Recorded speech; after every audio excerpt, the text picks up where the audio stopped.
అద్దెకి మా బిడ్డ పెళ్ళికి మీ బిడ్డ పెళ్ళికి ఒకరోజు తేడా ఉంటే బాగుంటుంది, ఇబ్బంది లేకుండా ఉంటుంది. మా బిడ్డ పెళ్ళికి మీరు రావాలి కదా అని అంటూ ఉంటాడు. అప్పుడు సూర్య, ఏం కాదు సింహాద్రి గారు, అన్ని పనులు జరిగిపోతాయి. కుట్టి పెళ్ళి మేము అందరం వస్తాము, ఆ తర్వాతే జీవన పెళ్ళి జరుగుతుంది అని అనగానే కుట్టి సంతోషపడుతూ ఉంటుంది. ఇక పూజారి గారు, నేను చెప్పిన ముహూర్తానికి లగ్న పత్రిక రాశాను, ఇదిగో తీసుకోండి అమ్మ అని ఇస్తూ ఉంటాడు. శుభం అని చెప్పి ఇక అంటుంటాడు. ఇక నేను వెళ్ళొస్తాను అని అంటుంటాడు. ఇక గౌరీ ప్రసాద్, పెళ్ళికి 3 రోజులే ఉంది కాబట్టి ఆ లగ్న పత్రిక ప్రింట్ చేయించు అని అంటుంటాడు. అవన్నీ నేను చూసుకుంటాను నాన్నగారు అని సూర్య అంటూ ఉంటాడు. పెళ్ళి మీరే జరిపిస్తున్నారు కాబట్టి ఇద్దరి పెళ్ళిళ్ళు ఏ ఇబ్బంది లేకుండా మంచిగా జరిగేటట్టు ముందుగానే ప్లాన్ చేసుకోండి పూజారి గారు అని అంటుంటాడు గౌరీప్రసాద్. సరే అని చెప్పి ఇక పూజారి గారు వెళ్తూ ఉంటాడు. ఇక హైమావతి లగ్నపత్రికని చూస్తూ వెంటనే పూజారి గారు మర్చిపోయిన పంచాంగాన్ని చూస్తూ ఉంటుంది. అయ్యో పూజారి గారు ఇక్కడనే మర్చిపోయారని అనగానే ఇక కుట్టి, అది నేను ఇచ్చొస్తాను పెద్దమ్మగారు అని చెప్పి ఇక వెళ్తూ ఉంటుంది. పూజారి తాత, నువ్వు కావాలని ఆ పంచాంగం అక్కడ విడిచిపెట్టినావు కదా నన్ను బయటకు తప్పించడానికి అని అంటూ ఉంటుంది. నువ్వు అర్థం చేసుకుంటావని ఇలా చేశాను అని అంటుంటాడు. నాతో ఏదైనా చెప్పాలా అని అంటూ ఉంటుంది. అవునమ్మా, నీతో నేను మాట్లాడాలి, నీతో అందరి ముందు చెప్పలేను కదా అని అంటూ ఉంటాడు. నేను మండర అయినా సరే నేను అందరి ముందు జీవన నువ్వే అని చెప్పలేకపోతున్నాను, నేను దోషున్నే కదా అని అంటూ ఉంటాడు. అయ్యో పూజారత, నువ్వేం తప్పు చేశావు అని అంటూ ఉంటుంది. నేను అందరి ముందు నువ్వే జీవన అని చెప్పలేకపోవడం నా తప్పే కదా, నువ్వే అసలైన జీవన అని నాకు తెలుసు, కానీ ఈ నిజాన్ని నేను ఎవరికి చెప్పలేకపోతున్నాను. అసలైన కళ్ళ తండ్రిలు నీ ఎదురుగానే ఉన్నా నీ పెళ్ళి ఘనంగా జరగట్లేదు అని అంటూ ఉంటాడు. అప్పుడు మీకే ఇంత బాధ ఉంటే నాకెంత బాధ ఉంటుంది పూజారి తాత, వాళ్ళు నా కళ్ళ తండ్రులు, కానీ శివయ్య చెప్పకుండా ఒక ముడి పెట్టిండు కదా, అది ఇలాంటి చెప్తే ఏ ప్రమాదం జరుగుతుందో మీకు కూడా తెలుసు. ఆ శివయ్య ఎప్పుడు చెప్పమంటాడో నేను అప్పుడే చెప్తాను, కానీ అమ్మ అని పిలిపించుకునే అదృష్టం ఆ శివయ్య నాకు ఇవ్వకపోయినా జ్యోతమ్మ పిలిపించుకునే అదృష్టం ఇచ్చాడు. అయినా ఇంట్లో అందరూ సంతోషంగా ఉన్నారు, ఆరోగ్యంగా ఉన్నారు, అది నాకు చాలు అని అంటూ ఉంటుంది కొట్టి. అప్పుడు నువ్వు నిజంగానే వాళ్ళ త్రిపుర సుందరి వరప్రసాదివే, ఎన్నో జన్మలు పుణ్యం చేసుకుంటే తప్ప నీలాంటి బిడ్డ పుట్టదు. అలాంటిది పద్మమ్మ సూర్యలు ఎన్నో జన్మలు పుణ్యం చేసుకున్నారు కాబట్టి నీలాంటి బిడ్డకి కన్యాదానం చేసే అదృష్టం వాళ్ళకి దొరికింది అని అంటూ వెళ్ళిపోతూ ఉంటాడు. ఇక పద్మమ్మ కుట్టిని చూస్తూ ఉంటుంది. ఇక ఒక్కసారిగా కుట్టి పద్మమ్మను చూసి, ఏంటి అమ్మాయి ఇవన్నీ మాటలు విన్నదా, ఇప్పుడు ఏం చేయాలి, జ్యోతమ్మ నా కన్నా తల్లి అని ఇన్నదా అని అనుకుంటూ ఉంటుంది. ఇక వెంటనే పద్మమ్మ కుట్టిని అక్ చేసుకొని, నేను అయ్యోరు మాటలు అన్నీ విన్నాను బిడ్డ, అయ్యోరు చెప్పిన ప్రతి ఒక్క మాట నిజమే, నీలాంటి బిడ్డ ఉన్నందుకు మేము నిజంగా అదృష్టవంతులం, నీలాంటి బిడ్డ ఎన్నో జన్మలు పుణ్యం చేసుకుంటే మాకు దొరకదు, అలాంటి వరాన్ని ఆ ఇల్లమ్మ తల్లి మాకు ప్రసాదించింది, నీకు కన్యాదానం చేసే ప్రసాదాన్ని ఆ ఇల్లమ్మ తల్లి మాకు కలిగించింది అని అంటూ ఉంటుంది. అప్పుడు కుట్టి, మీరు నన్ను చేరదీశారు, అన్నం పెట్టారు, చదివించారు, అలాంటిది మీరు నన్ను తీర్చుకోవాలంటే ఈ జన్మ సరిపోదు అని అంటూ ఉంటుంది. ఇక ఇద్దరు ఆనందపడుతూ ఉంటారు. ఇక హైమావతి నగలు అన్నీ తీసి చూస్తూ ఉంటుంది. ఇక ఇందుమతి అక్కడికి వచ్చి, ఇదే మంచి సమయం అక్కతో జీవన ఆస్తి గురించి మాట్లాడడానికి అని చెప్పి అనుకుంటూ ఉంటుంది. ఇక అక్క అని పిలుస్తూ ఉంటుంది. రా ఇందుమతి అని అంటూ ఉంటుంది. నువ్వేదో పనిలో ఉన్నట్టున్నావు, పర్వాలేదు రా అని అంటూ ఉంటుంది. ఇక సరే అని చెప్పి ఇక ఇందుమతి హైమావతి దగ్గరికి వస్తూ ఉంటుంది. ఏ నగలన్నీ తీసిపెట్టినట్టున్నావా అని అడుగుతూ ఉంటుంది. అవును ఇందు, ఈ నగలన్నీ జీవనకి పెళ్ళి దగ్గరలోనే ఉంది కదా, నాది ఏదైనా అన్నీ నా మనవరాలకే కదా అని అంటూ ఉంటుంది. నువ్వు అన్నిట్లో కరెక్ట్గానే ఉంటావు, కానీ ఆ ఒక్క విషయంలోనే అనిపిస్తుంది, బాధగా ఉంటుంది అని అంటూ ఉంటుంది. ఏ విషయం ఇందు చెప్పు అని అంటూ ఉంటుంది. అదా ఇప్పుడు వద్దులే అంటూ ఉంటుంది. అదేంటో నాకు తెలియాలి కదా, చెప్పు అని అంటూ ఉంటుంది హైమావతి. ఇక ఆ విషయం జీవన పేరు మీద ఆస్తి రాయడంలో ఎప్పుడు నువ్వు ఆస్తి రాయాలనుకున్నప్పుడు ఏదో ఒక ఆటంకం వస్తూ ఉంటుంది.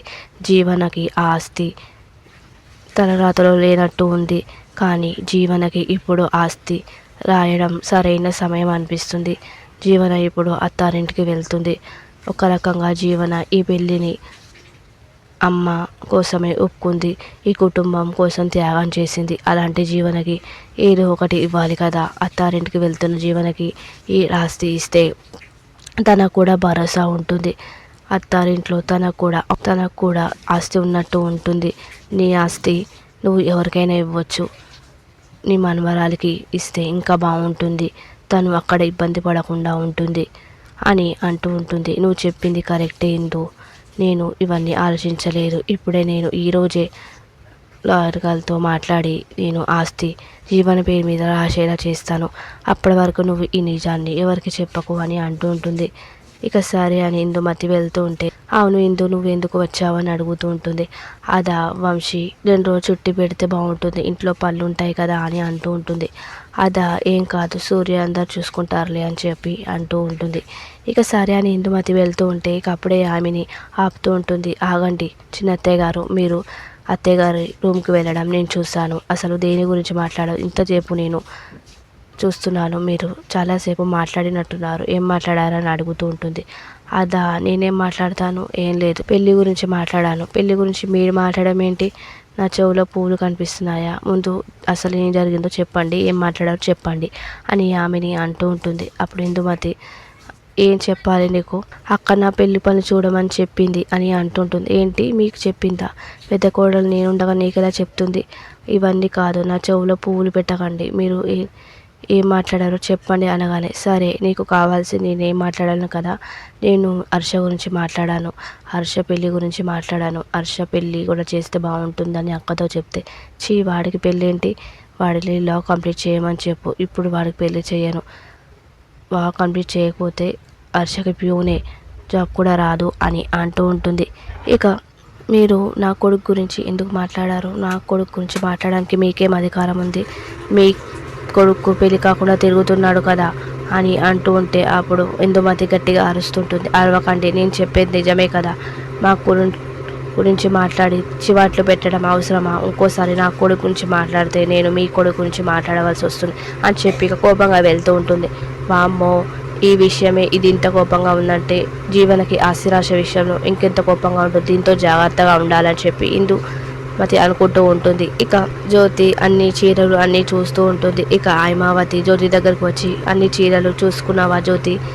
ఏ రోజు ఏ కట్టాలో అదే చూస్తున్నాను అత్తయ్య గారు అని అంటుంటుంది. నువ్వన్నీ చూస్తూ ఉండు, నేను చిన్న పని ఉందని చెప్పి బయటికి వెళ్తూ ఉంటుంది. అప్పుడే సూర్య వచ్చి ఎక్కడికి అమ్మ అని అడుగుతూ ఉంటాడు. చిన్న పని ఉందిరా, నేను వెళ్తాను. అది ఏం పని అమ్మ? కార్ డ్రైవర్ కూడా లేదు, నేనే ఏదో పని ఉందని బయటకు పంపించాను. కార్ డ్రైవింగ్ నీకు రాదు కదా, నేను తీసుకెళ్తానని అంటుంటే, పర్లేదురా నువ్వు ఏ పనులు చూసుకో, జ్యోతి దగ్గర ఉండు, నేను ఎవరినో ఒకరిని తీసుకొని వెళ్తాను అని అంటూ ఉంటుంది. అప్పుడు జ్యోతి బయట సీను ఉన్నాడని చెప్తూ ఉంటుంది. సరే నేను సీనుని తీసుకెళ్తానని చెప్పి ఇక వెళ్తూ ఉంటుంది. ఇక సీనుని బయట చూస్తూ ఉంటుంది. ఇక సీనుని పిలిచి, ఇక నేను బయటికి వెళ్ళాలి, నీకేమైనా పని ఉందా సీను అని అడుగుతూ ఉంటుంది. లేదు అమ్మగారు, నేను వస్తానని చెప్పి ఇక సీను కూడా వెళ్తూ ఉంటాడు. ఇక సూర్య ఫోన్లో మాట్లాడుతూ ఉంటే జ్యోతి ఇక సూర్య దగ్గరికి వచ్చి, అబ్బాయికి పెళ్లి బట్టలు మనమే సెలెక్ట్ చేయాలి కదండి, కలర్ కూడా తెలియదు, మరి అబ్బాయి రాని పరిస్థితిలో ఉన్నాడు, మనకు కూడా వాళ్ళ ఇంటికి వెళ్ళలేని పరిస్థితి, మనం ఇప్పుడు ఏం చేయాలని అడుగుతూ ఉంటుంది. నేను వాళ్ళకి సూట్ పంపిస్తాను వాళ్ళ ఇంటికి అని అంటూ ఉంటాడు. కానీ మనకు సైజ్ తెలియదు కదా అని జ్యోతి అంటూ ఉంటుంది. నేను ఒకసారి సునంద గారితో మాట్లాడతాను అని అంటుంటాడు. వాళ్ళు ఏమైనా అనుకుంటారేమో, మాట్లాడకుంటేనే ఏమైనా అనుకుంటారో అని చెప్పి ఇక సూర్య కాల్ చేస్తూ ఉంటాడు. చెప్పండి సూర్యప్రసాద్ గారు అంటూ ఉంటుంది. ఇప్పుడు మేము బంధువులేం కదా, అలా మాట్లాడకని సూర్య అంటుంటాడు. అవన్నీ తెలియదు కానీ మీరు చెప్పండి ఎందుకు చేశారని అంటుంటుంది.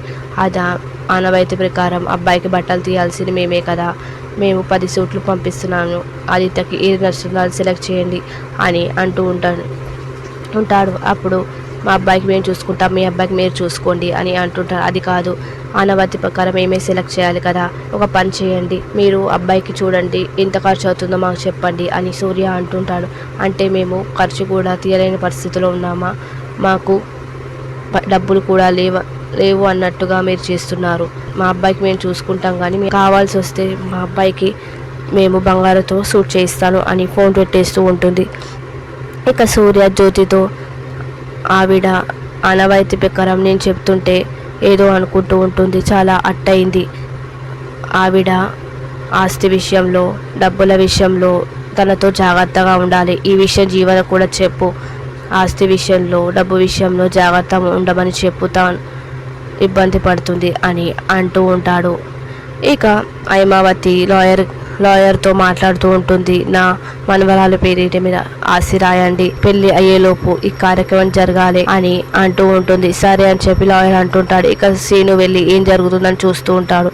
ఇదేంటి ఇక్కడికి వచ్చింది, పెద్దమ్మ గారు కలవడానికి వచ్చింది అని అనుకుంటూ ఉంటాడు. ఇక హైమావతితో మీరు లాయర్ని కలవడానికి వచ్చారు కదా, మీ ఇంట్లో లాయర్ ఉన్నాడు కదా అని అడుగుతూ ఉంటాడు. అదా, సొంత డాక్టర్ అయినా మనం వైద్యం చేసుకోలేం కదా, ఇది నీకు అవసరం లేని విషయం, ఈ విషయం ఎవరికి చెప్పకు అని అంటూ ఉంటుంది. సరే అని చెప్పి ఇక సీను అంటూ ఉంటాడు. ఇక ఈ విషయం అమ్మడికి చెప్పాలి అని అనుకుంటూ ఉంటాడు. ఇక ఇందుమతి వంశీతో నేను జీవనకి ఆశీరాశి విషయంలో సఫలమయ్యాను. నేను అక్క ఇలా ఏమంటుందో అనుకున్నాను, కానీ అక్క పాజిటివ్గా రియాక్ట్ అయింది అనగానే వంశీ సంతోషపడుతూ ఉంటారు. నువ్వు గ్రేట్ అమ్మా, ఈ విషయం ఎవరికి చెప్పకూడదని అక్కే చెప్పింది. ఈ రోజే అక్క అడ్వకేట్తో మాట్లాడడానికి జీవన ఆస్తి విషయం వెళ్ళింది అని అనగానే సంతోషపడుతూ ఉంటాడు.